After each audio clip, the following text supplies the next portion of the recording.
Well, March is Red Cross Month around the globe, and here at home, we're also celebrating the Hawaii chapter's 95th anniversary. The Hawaii Red Cross is on call 24/7, 365 days a year to respond to disasters statewide. And this year's celebration comes at a somber time when we're coming up on the anniversary of the devastating Japan tsunami. The Red Cross was the largest relief organization helping during that disaster. And here to tell us more is the CEO of the American Red Cross Hawaii chapter, Coralie Chun Matayoshi. Good morning. Good morning, Thank you so much for joining us.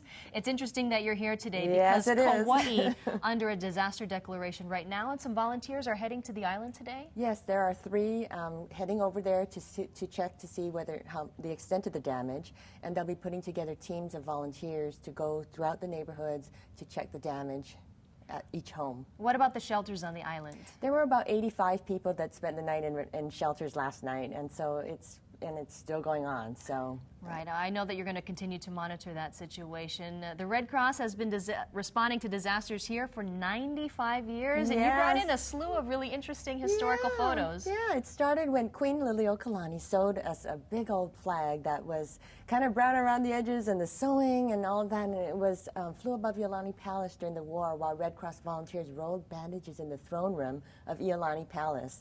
And they've had parades down King Street, and Queen Kapiolani and Princess Kaiulani participated. We have just a really, really rich history.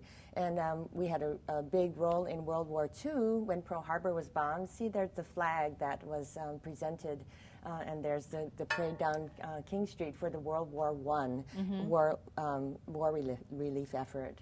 Such wonderful pictures. That's Queen Kapiolani, too. Really? And tell us about what they're wearing. These were the Red Cross uniforms of the time? Yes, I'm glad we don't have to wear those anymore. They look more like nurses' uniforms, and that's because nurses played such a big role. We still have first aid station teams at public events, and there's the Red Cross volunteers rolling bandages in the throne room. Wow. Well, such a wonderful and rich history, and because the Red Cross is celebrating the 95th anniversary, this is a really good time for people to think about contributing to the Red Cross. Yes, right? It is. It's not only the 95th anniversary, but it's Red Cross Month nationwide, March. And we have a whole bunch of things happening.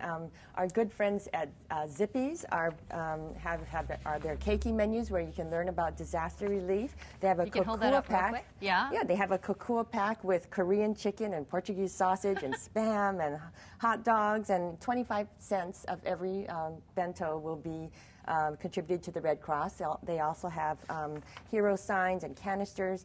Pizza Hut and Taco Bell, if you're hungry for an extra large stuffed crust pizza, $1 of every one of those pizzas will be donated to the Red Cross through March 11th.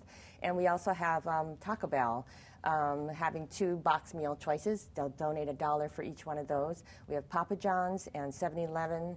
And also we have an awesome online auction.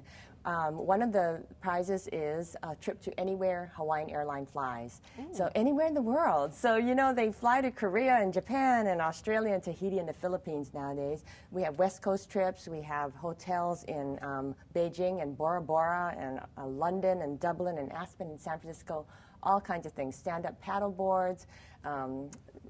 Even gas. Oh, wow. Okay, sounds like a great list of prizes. Yes. Coralie Chun Matayoshi, really appreciate your time this morning, and happy 95th anniversary. Thank you very much. And don't forget, if you'd like to see this interview again, you can head to the morning section of our website, KITV.com. It is 6:18.